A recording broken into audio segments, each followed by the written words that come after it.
Have you ever found yourself rehashing a frustration or talking incessantly about a problem because you are so aggravated with it, and then you're unable to actually get yourself out of the rut of negative thinking?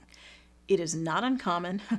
This is the second in a 6-part series on coaching yourself with the right questions so that you can figure out what your next best step should be. And I've been getting some questions from some of you, and here's what I was asked this week. I've recently been told that I talk about problems too much and it's draining the energy of the people around me. Ouch. It hurt to get that feedback, but if I'm honest, I do have a tendency to linger on problems, rehash them, and end up feeling pretty discouraged. Do you have any advice for how to coach myself when I'm ruminating and complaining?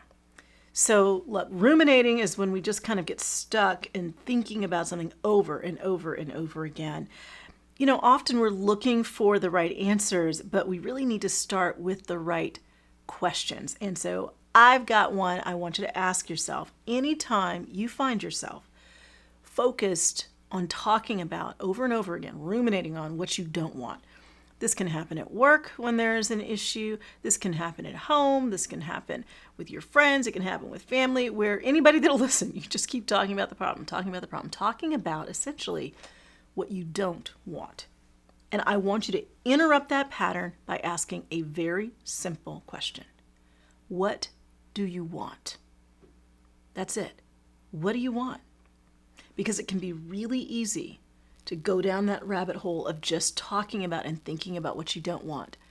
But that is a focus on the problem. And at some point, you've got to focus on a solution. What is it that you want?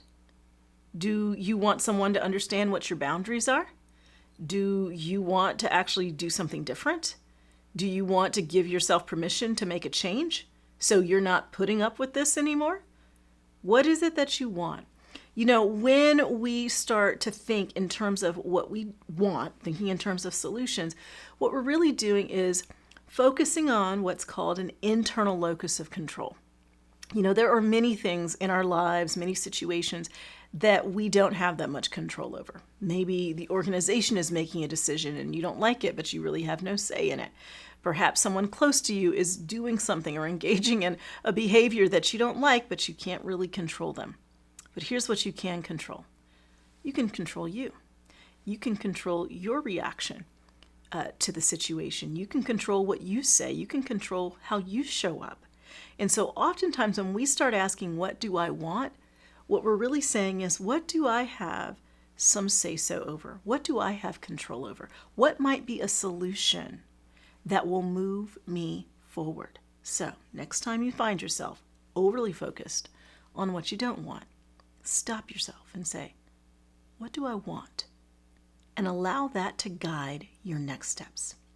Now, if you've ever pondered the idea of self-coaching, or maybe you haven't even pondered self-coaching, but you need to grow personally, because the truth is, how far you go in your life is largely determined by how much you're willing to grow.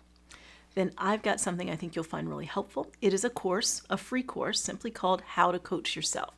It's something I created when I wrote the book, Life Coaching for Successful Women. And I'd love for you to take it. Just go to valerieburton.com. But if you're ready for a bit more personal growth and you want to be supported in that journey in a community of like-minded people, then check out the Successful Women's Academy, SWA, and you can find info on SWA at valerieburton.com as well. But until next time, I want you to start asking, what do I want? Every single time you find yourself overly focused on what you don't want.